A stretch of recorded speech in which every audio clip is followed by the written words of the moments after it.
పేరు వినగానే అందరికీ ముందుగా గుర్తుకు వచ్చేది అఖిలాండ కోటి బ్రహ్మాండ నాయకుడైన ఆ శ్రీనివాసుడే. కనీసం ఏడాదికి ఒక్కసారైనా శ్రీనివాసుణ్ణి దర్శించుకోవాలని భావిస్తుంటాం. గోవింద నామస్మరణతో శ్రీవారి ఆలయంలోకి అడుగుపెడతాం. తిరుమల శ్రీవారి సన్నిధే ఒక దివ్యక్షేత్రం అయితే, తిరుమల ప్రకృతి సోయగాలు ఆయన దర్శనం కోసం వచ్చే భక్తులకు ఆహ్లాదం. మంచు దుప్పటి కప్పుకున్న శేషాచలం అడవులు, చల్లటి మంచు దివి నుండి మన మీద పడుతుందా అనేలా చుట్టుకునే మేఘాలు, అణువణువు సుందర రూపాన్ని సంతరించుకున్న సహజ శిలలు మనకు శ్రీవారి దర్శనాన్ని మరింత సుందరమయంగా మార్చుతాయి. అలాంటి తిరుమల క్షేత్రానికి వెళ్లాలంటే మెట్ల మార్గంలో వెళ్ళవచ్చు, లేదా ఘాట్ రోడ్ మీదుగా వాహనాల్లో ప్రయాణించాలి. ఏ మార్గమైనా అది పవిత్రమైన యాత్రే. అయితే ఈ పవిత్ర యాత్రలో అత్యంత ముఖ్యమైన భాగం తిరుమల ఘాట్ రోడ్ ప్రయాణం. ప్రస్తుతం భక్తులు బస్సులు, కార్లు, ఇతర వాహనాల ద్వారా ఈ రోడ్డుపై సులభంగా ప్రయాణిస్తూ స్వామివారిని దర్శించుకుంటున్నారు. కానీ ఈ రోడ్డు ఎలా రూపుదిద్దుకుంది, ఎవరు వేశారు, ఎలాంటి కష్టనష్టాలు ఎదురయ్యాయి అన్నది తెలియజేసే చారిత్రక కథ చాలా ఆసక్తికరంగా ఉంటుంది. అంతేకాదు, సాహసోపేత నిర్ణయం కూడా. అలాంటి కష్టసాధ్యమైన నిర్మాణం ఈ ఘాట్ రోడ్. అవే కాకుండా ఆధ్యాత్మికంగా కూడా తిరుమల ఘాట్ రోడ్డును అమ్మవారు రక్షిస్తున్నారని కూడా చాలా మంది భక్తులు నమ్ముతారు. ఈ వీడియోలో ఆ అంశాలు తెలుసుకుందాం. గతంలో స్వామివారి దర్శనం కోసం వెళ్లాలంటే దట్టమైన అడవిలో కాలినడకనే వెళ్లేవారు. ఇక వన్యప్రాణులు కూడా భక్తులకు కనిపించేవి. అదే సమయంలో క్రూర మృగాల భయం కూడా ఉండేది. శతాబ్దాల చరిత్ర ఉన్న ఈ మార్గం గతంలో కేవలం కాలినడకకు మాత్రమే అనువుగా ఉండేది. అయితే భక్తుల సంఖ్య పెరగడం, తిరుమలకు కావాల్సిన వస్తువులు తీసుకురావడంలో చాలా ఇబ్బందులు ఎదురయ్యేవి. దీంతో 1940ల సమయంలో అప్పటి మద్రాస్ పాలకులు రోడ్డు వేయాలని బ్రిటిష్ వారిపై ఒత్తిడి తెచ్చారు. ప్రముఖుల నుండి కూడా ఒత్తిళ్లు రావడంతో మద్రాస్ ప్రెసిడెన్సీ ఆధ్వర్యంలో తిరుమలకు రోడ్డు మార్గం నిర్మించాలి అనే ప్రతిపాదన వచ్చింది. అంత ఎత్తైన కొండల్లో రోడ్డు వేయడం అంటే సాధ్యమేనా అని బ్రిటిష్ వారు కూడా భావించారు. ఆనాటి మద్రాస్ గవర్నర్గా ఉన్న సర్ ఆర్థర్ హోప్కి ఈ పని చేయడం అసాధ్యంగా కనిపించింది. దీంతో అప్పటి ప్రముఖ ఇంజనీర్ల పితామహుడిగా పిలిచే మోక్షగుండం విశ్వేశ్వరయ్య గారికి ఈ పనిని అప్పగించారు.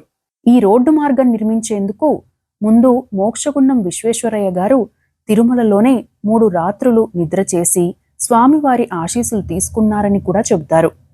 ఇక 1942 చివర్లో ఈ పనులు చేపట్టే ప్రక్రియ వేగవంతమైంది. తిరుమల మార్గం కోసం పలు ప్రాంతాలను పరిశీలించిన మోక్షగుండం విశ్వేశ్వరయ్య గారు 3 ప్రాంతాలను ప్రతిపాదించారట.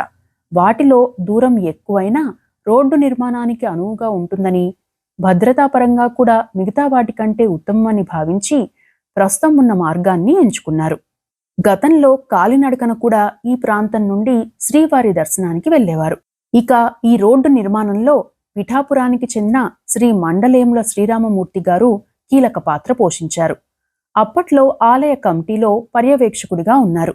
ఈ ప్రాజెక్టుకు కావాల్సిన మౌలిక వసతుల కల్పనతో పాటు నిర్వహణ ఏర్పాట్లను ఈయనే చూసుకున్నారు. తిరుమల క్షేత్రంలో 1943 నాటి గణేశుడి విగ్రహం వద్ద ఈయన పేరు ఇప్పటికీ కనిపిస్తుంది.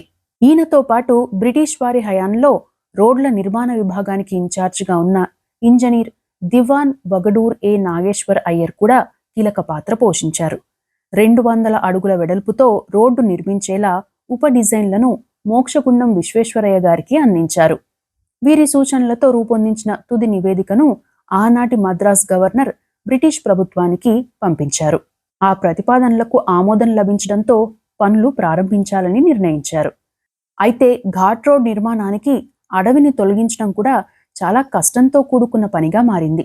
దాదాపు 1000 మంది కూలీలను, ఎడ్ల బండ్లను వినియోగించి ఈ రహదారికి ఒక రూపు తెచ్చారు. ఆ తరువాత ఇరువైపుల నుండి రోడ్డు నిర్మాణం ప్రారంభించారు. 2 ఏళ్ల పాటు నిరంతరాయంగా ఈ పనులు జరిగాయి. ప్రస్తుతం తిరుమల కొండపై నుండి వాహనాలు కిందికి దిగే మార్గం ఇదే. మొత్తం 56 ప్రమాదకర మలుపులు, 36 వంపులతో దాదాపు 19 కిలోమీటర్ల ఘాట్ రోడ్ను నిర్మించారు. ఇందులో 36 హెయిర్ పిన్ మలుపులు ఉన్నాయి. దేశంలో అతి ఎత్తైన ఘాట్ రోడ్ల జాబితాలో తిరుమల ఘాట్ రోడ్ కూడా స్థానం సంపాదించింది. ఇక ఈ రోడ్డు మార్గం పూర్తయిన తరువాత వారం రోజుల వ్యవధిలో స్వయంగా మోక్షగుండం విశ్వేశ్వరయ్య గారు వాహనంలో ట్రైల్ రన్ వేశారు. అలా 1945 ఏప్రిల్ 10న ఈ ఘాట్ రోడ్ను సర్ అర్థర్ హోప్ ప్రారంభించారు. తొలినాళ్లలో వాహనాల సంఖ్య తక్కువగా ఉండేది. ఎడ్ల బండ్లు, గుర్రపు బండ్ల మీద భక్తులు ఆలయానికి చేరుకునేవారు. కొన్నాళ్లకు భక్తుల సంఖ్య పెరిగింది. వాహనాల రాకపోకలకు అనుగుణంగా రోడ్డుకు మరమ్మతులు చేశారు. ఆ తరువాతి కాలంలో రద్దీ పెరగడంతో ఆర్టీసీ, టీటీడీ సంయుక్త భాగస్వామ్యంతో 2 బస్సులను ఏర్పాటు చేశారు. ఒక్కో బస్సు 3 ట్రిప్పులు వేసేది. తిరుపతిలోని మొదటి సత్రం నుండి ఈ బస్సులను ప్రారంభించారు. రాత్రి 7 గంటలకు చివరి బస్సు ఉండేది.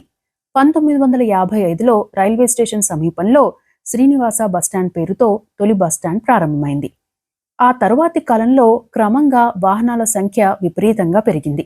అయితే ఒకే ఘాట్ రోడ్ ఉండడం, ఒకే మార్గంలో వాహనాలు ఎదురుపడుతుండటంతో పలు ప్రమాదాలు జరిగేవి. దీంతో మరో ఘాట్ రోడ్ అవసరమని భావించారు. 1961లో టీటీడీ ఆధ్వర్యంలో రెండో ఘాట్ రోడ్ పనులు ప్రారంభమయ్యాయి. ఈ రోడ్డు పనులకు అప్పటి సీఎం దామోదరం సంజీవయ్య గారు శంకుస్థాపన చేశారు. పలు అవాంతరాల తర్వాత 1973లో రెండో ఘాట్ రోడ్ పూర్తయింది. ప్రస్తుతం తిరుపతి నుండి తిరుమలకు వాహనాలు వెళ్లే మార్గం అంటే కొండపైకి వెళ్లే మార్గం ఇదే. దాదాపు 16 కిలోమీటర్ల మేర ఈ రోడ్డును నిర్మించారు. అయితే ఈ రోడ్డులో 7వ కిలోమీటర్ నుండి 16వ కిలోమీటర్ వరకు అత్యంత ప్రమాదకరమైన మలుపులు ఉన్నాయి. ప్రస్తుతం మరో మార్గాన్ని కూడా పరిశీలిస్తున్నారు. కడప జిల్లా రాజంపేట సమీపంలోని తాళ్లపాక నుండి తిరుపతికి సులువైన మార్గం ఉంది. దీనిని అన్నమయ్య మార్గం అని కూడా పిలుస్తారు. మమండూరు నుండి దాదాపు 16 కిలోమీటర్లు కొండలు లేకుండానే తిరుమలకు చేరుకునే వీలుంది. దీన్ని ఇంకా ఆధునీకరించాల్సి ఉంది. ఇక తిరుమల ఆలయాన్ని రక్షించే దేవతల గురించి కూడా ప్రత్యేకంగా చెప్పుకోవాలి. తిరుపతి నుండి తిరుమల వెళ్లే ఘాట్ రోడ్లో 49వ మలుపు వద్ద చిన్న గుడి ఉందన్న విషయం చాలా తక్కువ మందికి తెలుసు. ఇక్కడ శ్రీనివాసుడి సోదరీమణులు కొలువై ఉన్నారట. పురాణాల ప్రకారం స్వామివారికి 7 అక్కలు. వారు బ్రహ్మి, ఇంద్రాణి, వైష్ణవి, కౌమారి, వరాహి, మహేశ్వరి, చాముండి దేవతలు. వీరిని 7 అక్కగార్లు అని పిలుస్తారు.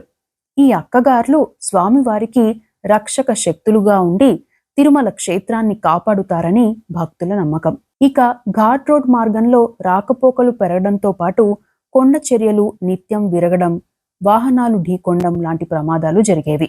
ముఖ్యంగా మలుపుల వద్ద ప్రమాదాల నివారణకు బారికేడ్లు, ఇనుప రాడ్లను, స్పీడ్ బ్రేకర్లను ఏర్పాటు చేసి వాహన వేగ నియంత్రణకు పలు చర్యలు తీసుకున్నా ప్రమాదాలు జరిగేవి.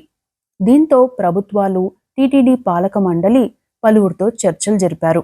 ఆగమ పండితుల సూచనతో మోకాళ్ల పర్వతం వద్ద కీలకమైన మలుపులు ఉండడంతో అక్కడ శాస్త్రోక్తంగా ఓ శక్తి యంత్రం రూపంలో అమ్మవారిని ప్రతిష్ఠించారు. అప్పటి నుండి ప్రమాదాల సంఖ్య తగ్గిందని చెబుతారు. ఘాట్ రోడ్ను ఆ దేవతే రక్షిస్తుందని చెబుతారు. ఆ అమ్మవారే సీతాలమ్మ అమ్మవారు, సీతలదేవి అని కూడా పిలుస్తారు. 2004లో ఇక్కడ అమ్మవారిని యంత్రం రూపంలో ప్రతిష్ఠించారు. ఇది సాధారణ యంత్రం కాదని చాలా మంది చెప్తారు. ఇక్కడ కొలువైన దేవతా స్వరూపం కూడా భిన్నంగా ఉంటుంది. రేఖామంత్రంగా, సూక్ష్మ రూపంలో, బీజాక్షరాల రూపంలో చిత్రించి యంత్రాన్ని ఏర్పాటు చేశారు. గాడిదపై కూర్చున్న అమ్మవారు తలపై చాటను ధరించి ఒక చేతిలో పొరక, మరొక చేతిలో చెంబులో నీళ్లను పట్టుకుని దర్శనమిస్తారు. ఇతర విగ్రహాలకు భిన్నంగా ఈ అమ్మవారి రూపం ఉంటుంది. ఇవి తిరుమల శ్రీవారిని దర్శించుకునేందుకు ఇప్పుడు ఎంతో సౌకర్యవంతంగా మారిన తిరుమల ఘాట్ రోడ్ నేపథ్యం. ఈ అంశాలు తెలుసుకున్న తర్వాత మనం తిరుమల ఘాట్ రోడ్ పై ప్రయాణిస్తున్నా, శ్రీనివాసుడి సోదరీమణుల ఆలయాన్ని సందర్శించుకున్నా, మోకాళ్ల పర్వతం దగ్గర శీతల అమ్మవారిని దర్శించుకున్నా ఆ అనుభూతి ప్రత్యేకంగా ఉంటుంది.